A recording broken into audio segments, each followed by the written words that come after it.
ലോകത്തെ ഞെട്ടിച്ചിട്ടുണ്ട് ഇന്ത്യയുടെ കയ്യിലെത്തിയ മിഗ് വിമാനങ്ങൾ.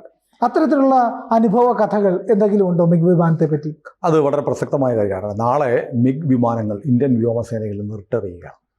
1963 മിഗ് 21 എന്ന് പറയുന്ന വിമാനങ്ങൾ നമ്മുടെ സൈന്യത്തിൻ്റെ വ്യോമസേനയുടെ ഭാഗമാകുന്നത്.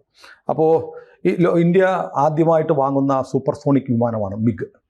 ഇപ്പോൾ മിഗ് സോവിയറ്റ് യൂണിയൻ ഉണ്ടാക്കിയ വിമാനമാണെന്ന് അറിയാമല്ലോ. മിഗിൻ്റെ പേര്, മിഗിൻ്റെ ശരിക്കുള്ള MiG എന്ന് പറയുന്ന മിഗിനെ ശരിക്കും സോവിയറ്റ് യൂണിയൻ വിളിച്ചിരുന്നത് മിഖായോൻ ഗുരോവിച്ച് എന്നാണ്. മിഖായോൻ ഗുരോവിച്ച്, അതാണ് മിഗ്. അത് നാറ്റോ അതിന് വിളിച്ചിരുന്ന പേര് ഫിഷ് ബഡ്, ചാകര എന്നാണ്. കാരണം റഷ്യക്ക് ഉണ്ടാക്കുന്നതിനൊക്കെ വേറൊരു പേരിട്ട് നാറ്റോ വിളിക്കും. അതിനാണ് ഫിഷ് ബഡ്. നമ്മുടെ കയ്യിൽ വന്നപ്പോൾ നമ്മളത് ഇന്ത്യൻ ആവശ്യങ്ങൾക്ക് അനുഗുണമായി ഈ മിഗിനെ മാറ്റി. തൃശ്ശൂർ എന്ന് പേരിട്ടു, വിക്രം എന്ന് പേരിട്ടു, ബൈസൺ, മിഗ് 21 ബൈസൺ.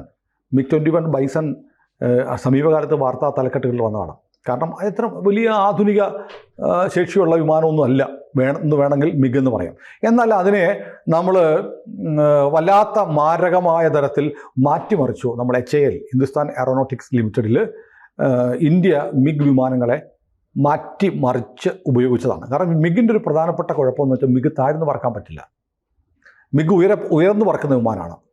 അതുകൊണ്ട് താഴെ പറന്നുള്ള ബോംബിംഗ് സംവിധാനങ്ങൾ മിഗിന് പാടായിരുന്നു. അപ്പോൾ ഇത് വന്നപ്പോൾ നമ്മൾ 65-ലെ യുദ്ധത്തിലും 71-ലെ യുദ്ധത്തിലും ഒക്കെ മിഗ് നമ്മളെ വലിയ സംഭാവന നൽകിയിട്ടില്ല. 65-ലെ യുദ്ധത്തിൽ നമുക്ക് വലിയ മികവ് കാണിക്കാൻ പറ്റിയില്ല. കാരണം മിഗ് നമ്മുടെ കൈ കിട്ടിയിട്ട് അധികം കാലം ആയില്ല. അപ്പോൾ ആ സമയത്ത് മിഗ് 71-ലെ യുദ്ധം വരുന്നതിന് തൊട്ട് മുമ്പ് യുദ്ധം നേരത്തെ തീരുമാനിച്ചതാണ്. 71-ലെ യുദ്ധം നേരത്തെ തീരുമാനിച്ചു എന്ന് മാത്രമല്ല, അത് കാലാവസ്ഥ അനുകൂലമായിട്ട് ചെയ്താൽ മതി എന്ന് ഇന്ദിരാഗാന്ധിയോട് നോ പറഞ്ഞതാണ് നമ്മുടെ ഫീൽഡ് മാസ്റ്ററായിരുന്ന സാം മനേക്ഷ. അങ്ങനെ യുദ്ധത്തെക്കുറിച്ച് നമ്മൾ ഒരുങ്ങുമ്പോൾ ഇന്ദിരാഗാന്ധി നമ്മുടെ വ്യോമസേനാ തലവനോട് ചോദിച്ചു, ഈ മിഗ് വിമാനങ്ങൾ ഒരു ബോംബർ വിമാനമല്ല, അറ്റാക്ക് വിമാനമാണ്. അപ്പോൾ അതിന് ബോംബർ വിമാനമാക്കാൻ ഇതിനെ പറ്റുമോ എന്ന് ചോദിച്ചു. അപ്പോൾ ഒരാൾ പറഞ്ഞു, പറ്റും, ഞാൻ ഏറ്റു. അങ്ങനെ മിഗ് വിമാനങ്ങളെ ബോംബർ വിമാനമാക്കി മാറ്റിയത് ഒരു മലയാളിയാണ്, മണ്ടൻ ഭാസ്കരൻ എന്ന് പറയും. മണ്ടൻ ഭാസ്കരൻ എന്ന് പറയുന്ന ഈ മലയാളിയാണ് മിഗ് വിമാനങ്ങളെ ബോംബർ വിമാനങ്ങളാക്കിയത്. അപ്പോൾ അത് ലോകം ഞെട്ടിപ്പോയി. അങ്ങനെ മിഗ് ബോംബർ വിമാനങ്ങളായപ്പോൾ 1971-ലെ യുദ്ധം, ഇന്ത്യ പാകിസ്ഥാൻ യുദ്ധം, കിഴക്കൻ പാകിസ്ഥാനെ വിമോചിപ്പിച്ച് ബംഗ്ലാദേശ് ആക്കിയത് ആ യുദ്ധത്തിലാണ്. അപ്പോൾ ഇന്ത്യയും പാകിസ്ഥാനും തമ്മിലുള്ള യുദ്ധം നടക്കുന്നു. ഇന്ത്യ അടിച്ച് കയറിക്കൊണ്ടിരിക്കുകയാണ്. ഇന്ത്യ പാകിസ്ഥാനോട് ആവശ്യപ്പെട്ടു കീഴടങ്ങാൻ പറഞ്ഞു. ഇന്നത്തെ ഢാക്ക അന്ന് പാകിസ്ഥാനിലാണ്. ഢാക്കയിലെ ഗവർണർ മാലിക് പറഞ്ഞു കീഴടങ്ങില്ല. കാരണം അവർക്കൊരു വിവരം കിട്ടിയിട്ടുണ്ടായിരുന്നു, അമേരിക്കയുടെ 7th ഫ്ലീറ്റ്, 7ാം കപ്പൽപ്പട പാകിസ്ഥാനെ സഹായിക്കാൻ വേണ്ടി വരുന്നുണ്ട്, അതുവരെ പിടിച്ചു നിൽക്കണം എന്ന് തീരുമാനിച്ചു. പക്ഷേ നമുക്ക് വളരെ കൃത്യമായി ഇൻ്റൽ ഇൻപുട്സ് കിട്ടി. KGB, USSRൻ്റെ, സോവിയറ്റ് യൂണിയൻ്റെ KGB നമ്മളോട് പറഞ്ഞ് 2 കാര്യങ്ങൾ പറഞ്ഞു. ഒന്ന്, 7ാം കപ്പൽപ്പട വരുന്നുണ്ടെങ്കിൽ ഞങ്ങളുടെ 11th ഫ്ലീറ്റ് ഇന്ത്യക്ക് അനുകൂലമായി വരും. അതുകൂടാതെ ഇവർ 7ാം കപ്പൽപ്പട വരുന്നുണ്ട് എന്ന് കരുതിയിട്ട് യുദ്ധം നീട്ടിക്കൊണ്ട് ഐക്യരാഷ്ട്രസഭയിൽ ഉൾപ്പെടെ ഈ ഇന്ത്യയുടെ ഇന്ത്യ ആക്രമിച്ചു, ഇന്ത്യ ഞങ്ങളെ രാജ്യത്തെ 2ആയി വെട്ടിമുറിക്കാനുള്ള മുക്തി ബാഹിനി എന്ന് പറയുന്ന തീവ്രവാദികൾക്ക് ഒത്താശ ചെയ്തു കൊടുക്കുക എന്നുള്ള ചില കാര്യങ്ങളൊക്കെ UN-ൽ അവതരിപ്പിക്കണം. അതിനുവേണ്ടി ഢാക്ക ഗവർണറായ മാലിക്കിൻ്റെ നേതൃത്വത്തിൽ ഒരു യോഗം ചേരാൻ തീരുമാനിച്ചു. അങ്ങനെ യോഗം ചേരുകയാണ്. ചേർന്ന് ആ യോഗം നടന്നാൽ ഇത് അന്താരാഷ്ട്ര പ്രശ്നമായി ഐക്യരാഷ്ട്രസഭയിലേക്ക് ഉന്നയിക്കപ്പെടും. അതുകൊണ്ട് യോഗം നടക്കാതിരിക്കാൻ എന്തെങ്കിലും ചെയ്യണം. എവിടെയാണ് യോഗം നടക്കുന്നത്? പാകിസ്ഥാനിലെ ഢാക്കയിൽ. നമ്മൾ ഇന്ത്യ നിൽക്കുക, എങ്ങനെയാണ് യോഗം തടയും? അവസാനം ഇന്ത്യ തീരുമാനിച്ചു ഈ യോഗം നടക്കുന്ന ഗവർണറുടെ ബംഗ്ലാവ് ബോംബിട്ട് നടക്കണം. പക്ഷേ നമ്മുടെ കയ്യിൽ അന്ന് GPS ഇല്ല, നമ്മുടെ കയ്യിൽ പാകിസ്ഥാൻ്റെ മാപ്പ് പോലുമില്ല. നമ്മളെന്ത് ചെയ്തു? സ്കൂൾ വിദ്യാർത്ഥികൾക്ക് പഠിക്കാനുള്ള മാപ്പില്ലേ, ഈ മാപ്പുകൾ സംഘടിപ്പിച്ചിട്ട് നമ്മുടെ മിഗ് വിമാനങ്ങൾ പാകിസ്ഥാനിലേക്ക് കയറി. അപ്പോൾ യോഗം ആദ്യം നിശ്ചയിച്ചിരുന്നത് ഒരു സർക്കാർ ഓഫീസിലാണ്. അവിടേക്ക് നമ്മുടെ വിമാനങ്ങൾ അവിടെ ലക്ഷ്യമിട്ട് പോകുമ്പോഴത്തേക്ക് പെട്ടെന്ന് പറഞ്ഞു അവിടെയല്ല മീറ്റിംഗ്. ഇപ്പോൾ ഈ മീറ്റിംഗ് ചേരുന്നത് മാലിക്കിൻ്റെ ഢാക്ക ഗവർണറുടെ ഔദ്യോഗിക വസതിയിലാണ്. അവിടാണ് നിങ്ങളുടെ ടാർഗറ്റ് എന്ന് പറഞ്ഞു. നമ്മുടെ GPS ഇല്ല, മാപ്പൊന്നുമില്ല. വിമാനങ്ങൾ മിഗ് ഇങ്ങനെ പാകിസ്ഥാൻ്റെ ആകാശത്തൂടെ പറന്നുപോയി. അവരങ്ങനെ നോക്കുമ്പോൾ ഒരു താഴികക്കുടമൊക്കെയുള്ള ഒരു കെട്ടിടം കണ്ടു. ഈ കെട്ടിടം കണ്ട് അതിൻ്റെ മുന്നിൽ ഒരുപാട് കാറുകൾ പാർക്ക് ചെയ്തിരിക്കുന്നു. അപ്പോൾ ഈ നമ്മുടെ വൈമാനികർ പൈലറ്റുമാർ എയർഫോഴ്സിലെ ധീരന്മാരായ പൈലറ്റുമാർ ഊഹിച്ചു ഇത് മിക്കവാറും ഇവിടെ ആയിരിക്കും മീറ്റിംഗ് നടക്കുന്നത്. എന്നിട്ട് നമ്മൾ ധാക്ക ഗവർണർ മാലിക്കിൻ്റെ ഔദ്യോഗിക ബംഗ്ലാവിന് നേരെ നമ്മൾ ബോംബിട്ടു. പാകിസ്ഥാൻ ഞെട്ടിപ്പോയി. മാലിക്ക് നിന്ന നിപ്പി കിട്ടിയ കടലാസിൽ രാജിവെച്ചു. നിയാസി, അവരുടെ പാകിസ്ഥാൻ ലഫ്റ്റനന്റ് ജനറലായ നിയാസി കീഴടങ്ങാൻ സന്നദ്ധത അറിയിച്ചു. അതേ സമയത്ത് 7ാം കപ്പൽപ്പടയെ ബ്ലോക്ക് ചെയ്യാൻ സോവിയറ്റ് യൂണിയൻ്റെ പടക്കപ്പലും വന്നു. അതോടെ പാകിസ്ഥാന് കീഴടങ്ങുകയല്ലാതെ വേറെ വഴിയില്ലാതെ വന്നു. അപ്പോൾ 71 യുദ്ധം ജയിക്കാനുള്ള ഒരു കാരണം മിഗ് വിമാനങ്ങളാണ്. അവിടെ ഏറ്റവും ലോകം ശ്രദ്ധിച്ചെന്താണെന്ന്, ലോകം ഞെട്ടി എന്ന് പറയുന്നത് മിഗ് വിമാനങ്ങൾക്ക് താഴ്ന്നു പറന്ന് ബോംബ് ചെയ്യാൻ കഴിയില്ല എന്നുള്ള ഒരു ബലഹീനത പരക്കെ പറയപ്പെട്ടത് ഇന്ത്യൻ എയർഫോഴ്സ് മിഗ് ഉപയോഗിച്ച് തിരുത്തി. അപ്പോൾ മിഗ് നമ്മുടെ കിട്ടിയാൽ നമ്മൾ ബൈസണും വിക്രമും തൃശ്ശൂരും ഒക്കെ മാറ്റുമ്പോൾ ഇന്ത്യൻ സാഹചര്യത്തിൽ ഉപയോഗിക്കുന്ന തരത്തിലേക്ക് നമ്മളത് മാറ്റും എന്ന് നമ്മൾ തെളിയിച്ചു. അതാണ് ഈ മിഗ് വിമാനം നമുക്ക് നൽകിയിട്ട് ഏറ്റവും വലിയൊരു സംഭാവന. പിന്നെ ഒന്നും നമ്മളറിയാം, ഈ അഭിനന്ദൻ വർദ്ധമാൻ 2010 ബലാക്കോട്ട് ആക്രമണം. നമ്മൾ മിഗ് 21 ബൈസണുമായിട്ടാണ് നമ്മുടെ അഭിനന്ദൻ വർദ്ധമാൻ പറഞ്ഞത്. അപ്പുറത്ത് മിഗിനെ തുരത്താൻ വന്നത് ആരാണ്?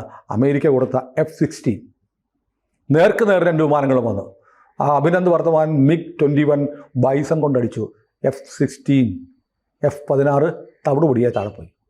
അപ്പോൾ ലോകത്തിലെ ഏറ്റവും മികച്ച വിമാനങ്ങളിലൊന്ന് F-16 അടിക്കാൻ 63 മുതൽ നമ്മുടെ കിട്ടിയ ഇത്രയും വർഷം പഴക്കമുള്ള മിഗാണ് നമ്മളിങ്ങനെ റിഫൈൻ ചെയ്ത് നമ്മൾ ഉപയോഗിച്ചുകൊണ്ടിരിക്കുന്നത്.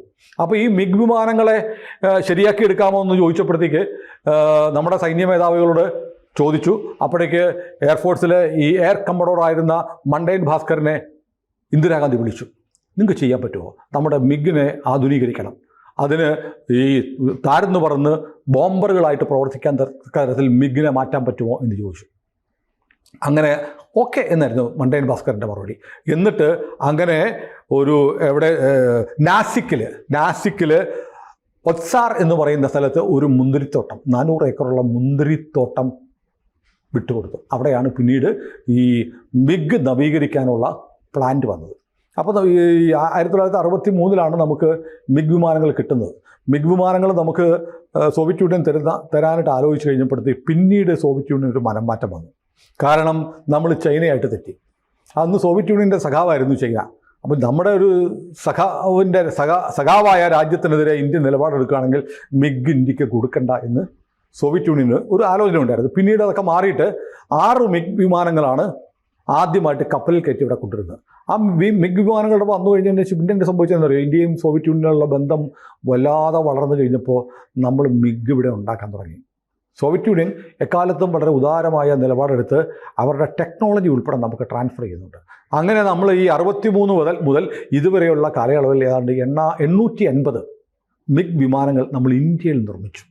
സോവിയറ്റ് ടെക്നോളജിയാണ്, സോവിയറ്റ് യൂണിയൻ്റെ ആണ്, പക്ഷേ നമ്മൾ മെയ്ഡ് ഇൻ ഇന്ത്യ ആയിരുന്നു ഈ മിഗ് മുഴുവൻ. അപ്പോൾ സോവിയറ്റ് യൂണിയൻ്റെ വിമാനം മിഗ് എപ്പോഴും സോവിയറ്റ് യൂണിയൻ്റെ തന്നെയാണ്. അവർക്ക് അതിൻ്റെ നമ്മൾ ഉപയോഗിക്കുന്നതിൻ്റെ പൈസയൊക്കെ കൊടുക്കണം. എന്നാൽ പോലും മിഗ് നമ്മൾ നിർമ്മിച്ചു. ലോകത്തെമ്പാടും 11,500 പരം, ഏതാണ്ട് 12,000-നടുത്ത് മിഗ് വിമാനങ്ങൾ ഉണ്ടാക്കിയിട്ടുണ്ട്. 4 ഭൂഖണ്ഡങ്ങളിലായിട്ട് 60 രാജ്യങ്ങളിൽ പറന്ന് യുദ്ധം ചെയ്ത വിമാനമാണ് മിഗ്. അപ്പോൾ നമുക്ക് ഈ പറഞ്ഞ പോലെ കാർഗിൽ യുദ്ധം വന്നില്ലേ? കാർഗിൽ യുദ്ധം വന്നപ്പോഴത്തേക്ക് 18,000 അടി മുകളിൽ പോയിട്ട് പാകിസ്ഥാൻ പട്ടാളക്കാരെ ബോംബ് ചെയ്ത് തകർത്ത് നമ്മുടെ മിഗ് വിമാനങ്ങളാണ്. അപ്പോൾ വലിയ സംഭാവനയാണ് മിഗ് നൽകിയിട്ടുള്ളത്. പക്ഷേ മിഗിനെ സംബന്ധിച്ചിപ്പോൾ പിന്നീട് വന്നത് ഈ മിഗിനെ സൈനികർ വിളിക്കുന്നൊരു പേരുണ്ട്, പറക്കുന്ന ശവപ്പെട്ടി, ഫ്ലൈയിങ് കോഫിൻ എന്ന് വിളിക്കും. കാരണം മിഗിന് അപകടം സംഭവിക്കുന്നു. അതിന് പ്രധാനപ്പെട്ട ഒരു കാരണം പറയുന്നത് എന്തുകൊണ്ട് മിഗ് വിമാനങ്ങൾക്ക് ഏറ്റവും കൂടുതൽ അപകടങ്ങൾ പറ്റുന്നതെന്ന് ചോദിച്ചാൽ, നമ്മളത് നവീകരിച്ച് കൊണ്ടുവരുന്നുണ്ടെങ്കിലും ഇതിൻ്റെ പ്രധാനപ്പെട്ട പാർട്സുകൾ മുഴുവൻ സോവിയറ്റ് യൂണിയൻ എന്ന് പറഞ്ഞായിരുന്നു. പഴയ സോവിയറ്റ് യൂണിയനിലായിരുന്നു. സോവിയറ്റ് യൂണിയനിലെ പല രാജ്യങ്ങളും വിഘടിച്ചു പോയി. റഷ്യയും ഇപ്പം ഈ ഉക്രൈൻ പോലും സോവിയറ്റ് യൂണിയൻ്റെ ഭാഗമായിരുന്നു. അന്ന് സോവിയറ്റ് യൂണിയനിന് വേണ്ടിയിട്ട് മിഗ് ഉണ്ടാക്കുമ്പോൾ അതിൻ്റെ പാർട്സ് ഉണ്ടാക്കുന്ന പല സ്റ്റേറ്റ്സിലായിരുന്നു. ഈ സ്റ്റേറ്റ്സ് എല്ലാം കൂടെ ഇൻഡിപെൻഡൻ്റ് ആയി കഴിഞ്ഞപ്പോഴത്തേക്ക് ആ പാർട്സ് കിട്ടാതായി. ഇപ്പോൾ ലിത്വാനിയ എന്ന് പറയുന്ന സ്റ്റേറ്റ് വെറുതെ മിഗിന് വേണ്ടിയിട്ടുള്ള നട്ടും ബോൾട്ടും ഉണ്ടാക്കാമെന്നിരിക്കട്ടെ, ഹൈപ്പോത്തറ്റിക്കലായിട്ട് ഞാൻ പറയുകയാണ്. ലിത്വാനിയ വേറെ രാജ്യമായപ്പോൾ ലിത്വാനിയ പിന്നെ എന്തിനാണ് നട്ടും ബോൾട്ടും ഉണ്ടാക്കുന്നത്? മിഗിന് വേണ്ടിയിട്ടുള്ളത്. അവരത് പ്രൊഡക്ഷൻ നിർത്തി. അങ്ങനെ സ്പെയർ പാർട്സ് കിട്ടാതെ വന്നതുകൊണ്ട് വളരെ പ്രശ്നം. പിന്നെയുള്ള പ്രധാനപ്പെട്ട പോരായ്മ പറഞ്ഞു, മിഗ് പറക്കുമ്പോൾ ഒരു അപകടം പറ്റിയാൽ പൈലറ്റ് ഇജക്റ്റ് ചെയ്യാൻ പറ്റും. പക്ഷേ ഇജക്ഷൻ ചിലപ്പോൾ നടക്കത്തില്ല. പൈലറ്റിന് വിമാനത്തിൽ നിന്ന് സീറ്റ് ഇജക്റ്റ് ചെയ്ത് രക്ഷപ്പെടാൻ കഴിയുന്നില്ല. ഇങ്ങനത്തെ പരാതികളൊക്കെ വന്നിട്ട് മിക്കവാറും മാസങ്ങളിൽ മിഗ് അപകടത്തിൽപ്പെടുന്നു. അങ്ങനെ നമ്മുടെ നാവികസേനയിൽ വ്യോമസേനയിൽ 1963 28ാം സ്ക്വാഡ്രണായിട്ട് ജോയിൻ ചെയ്ത, ഇന്ത്യക്ക് വേണ്ടി പല യുദ്ധങ്ങളിൽ പങ്കെടുത്ത, ഇന്ത്യ മുഴുവൻ പറന്ന് നടന്ന് ആകാശത്തെ ഭരിച്ചിരുന്ന മിഗ് നാളെ നമ്മുടെ വ്യോമസേനയിൽ നിന്ന് വിരമിക്കുകയാണ്. അപ്പോൾ നമുക്ക് 42 സ്ക്വാഡ്രണുകളാണ് നമുക്ക് വ്യോമസേനയുടെ സ്ട്രെങ്ത്. പക്ഷേ നമുക്കിപ്പോൾ 38-32 ഉള്ളൂ. അതിൽ ഈ മിഗിൻ്റെ 2 സ്ക്വാഡ്രണുകളുടെ വിരമിക്കുന്നതുകൂടി 62 വർഷം പഴക്കമുള്ള ഈ യുദ്ധവിമാന മുത്തച്ഛൻ വിരമിക്കുകയാണ്. വിരമിക്കുമ്പോൾ നമ്മുടെ വ്യോമസേനയ്ക്കൊരു വലിയ സെറ്റ് ബാക്ക് ഉണ്ട്. നമുക്ക് അത്രയും വിമാനങ്ങളിൽ ഇപ്പോൾ നമ്മൾ 114 റാഫേൽ കൂടെ നമ്മൾ വാങ്ങാൻ പോവുക. അതിൽ കുറേ റാഫേലുകൾ നമ്മൾ ഇന്ത്യയിൽ നിർമ്മിക്കുകയാണ്. ഫ്രാൻസുമായിട്ട് ഇപ്പോൾ രാഹുൽ ഗാന്ധിയൊക്കെ ഈ റാഫേൽ വാങ്ങുന്നതിനെതിരെ വലിയ കോലാഹലം ഉണ്ടാക്കി സുപ്രീം കോടതി വരെ പോയി. കാരണം വില കൂടുതലാണ് എന്നാണ് പറഞ്ഞത്. അപ്പോൾ ഇവിടെ ചിലർ പറഞ്ഞത് അത് വില കൂടും, കാരണം അതിന് വിൻഷീൽഡുണ്ട്, വൈപ്പറുണ്ട് എന്നൊക്കെ പറഞ്ഞപ്പോൾ കളിയാക്കി. ഒന്നുമല്ല, നമ്മളിത് വാങ്ങുന്നത് ടെക്നോളജി ഉൾപ്പെടെയാണ്. കാരണം നമ്മൾ 114 റാഫേൽ വാങ്ങുന്നതിൽ പകുതിയോളം ഇന്ത്യയിൽ ഉണ്ടാക്കാൻ പോവാം. ഇന്നലെ 66,500 കോടി രൂപയുടെ ഒരു പുതിയ കരാറ് നമ്മൾ തേജസ് വിമാനങ്ങൾക്ക് വേണ്ടി ഒപ്പുവെച്ചിട്ടുണ്ട്. പക്ഷേ അതും ഈ പറഞ്ഞ എഞ്ചിൻ അമേരിക്കയിൽ നിന്നും ഒക്കെ വരണം. അതിൻ്റെ ഒരു സാങ്കേതിക പ്രശ്നമുണ്ട്. അത് 4th ജനറേഷൻ, ചൈന ഇപ്പോൾ 6th ജനറേഷനിലേക്ക് മാറുന്നു. പാകിസ്ഥാൻ 5ാം തലമുറ വിമാനം കൊടുക്കും എന്നൊക്കെയുള്ള ആക്ഷേപങ്ങൾ നിൽക്കുമ്പോഴാണ് നമ്മുടെ വ്യോമസേനയ്ക്ക് ഒരു ചെറിയ ക്ഷീണമാണ് മിഗ് വിരമിക്കുന്നത്. പക്ഷേ മിഗ് 62 വർഷം നമുക്ക് വേണ്ടി പറന്ന ഒരു വിമാനം. സോവിയറ്റ് യൂണിയൻ പോലും ഇപ്പോൾ MiG-21 ഇപ്പം ഉൽപ്പാദിപ്പിക്കുകയോ ഉപയോഗിക്കുകയോ ചെയ്യുന്നില്ല കാര്യമായിട്ട്. അതുകൊണ്ട് അത് നീ കൊണ്ടു നടക്കുന്നതിൽ കാര്യമില്ലാത്തതുകൊണ്ടാണ് നമ്മൾ മിഗിന് നാളെ വിട പറയുന്നത്. ചണ്ഡീഗഡിലെ എയർഫോഴ്സ് ബേസിലാണ് മിഗിൻ്റെ അവസാന പറക്കൽ. 6 മിഗ് വിമാനങ്ങൾ പറക്കും. അതിൽ വ്യോമസേനയുടെ തലവനായ air chief marshal AP Singh ഒരു വിമാനം പറപ്പിക്കും. മറ്റൊന്ന്, ഇന്ത്യയുടെ അഭിമാനമായ 62 വർഷം നമ്മുടെ രാജ്യത്തിന് വേണ്ടി, നമ്മുടെ അതിർത്തികൾ കാക്കാനും നമ്മുടെ താല്പര്യങ്ങൾ സംരക്ഷിക്കാനും വേണ്ടി വന്ന ഈ വിമാന കൂട്ടം വിരമിക്കുമ്പോൾ അതിനെ നയിച്ച അവസാനത്തെ വാട്ടർ കാനൺ സല്യൂട്ട് സ്വീകരിക്കുന്നുണ്ട്. ആ സല്യൂട്ട് സ്വീകരിക്കാൻ വ്യോമസേന തലവനുണ്ട്. ഒപ്പം നമുക്ക് അഭിമാനിക്കാവുന്നൊരു കാര്യമുണ്ട്, നമ്മുടെ ഒരു ധീര വനിതയെ കൂടെ, സ്ക്വാഡ്രൺ ലീഡർ പ്രിയ ശർമ്മ എന്ന് പറയുന്ന ഒരു വനിത കൂടി അവസാനം ആയി പറക്കുന്ന 6 മിഗ് വിമാനങ്ങളിൽ ഒന്ന് പറപ്പിക്കും. അതുകൂടാതെ ഒരു എയർ ഷോ ഒക്കെ ഉണ്ട്. ജാഗ്വാറും തേജസ്സും ഒക്കെ ഈ വ്യോമാഭ്യാസത്തിൽ പങ്കെടുക്കുന്നുണ്ട്. ഏതായാലും നമ്മുടെ രാജ്യത്തെ, നമ്മുടെ ജനങ്ങളെ കഴിഞ്ഞ 62 വർഷം പരിപാലിച്ച, കാത്തു സൂക്ഷിച്ച, രാജ്യത്തിൻ്റെ അഭിമാനം കാത്തു സൂക്ഷിച്ച, ഒന്ന് ആലോചിക്കുക. F-16 മിഗ് ബൈസൺ കൊണ്ട് നമ്മൾ അടിച്ചിട്ടു എന്നൊക്കെ പറയുമ്പോൾ അമേരിക്ക കിടുങ്ങിപ്പോയ സംഭവമാണ്.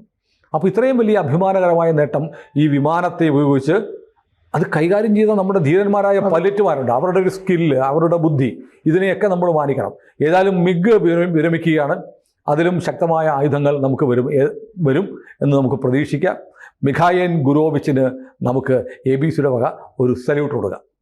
കൂടുതൽ വാർത്തകളും വിശേഷങ്ങളും നിങ്ങളിലേക്ക് എത്താൻ ABC മലയാളം സബ്സ്ക്രൈബ് ചെയ്യുക, ബെൽ ബട്ടണും അമർത്തുക.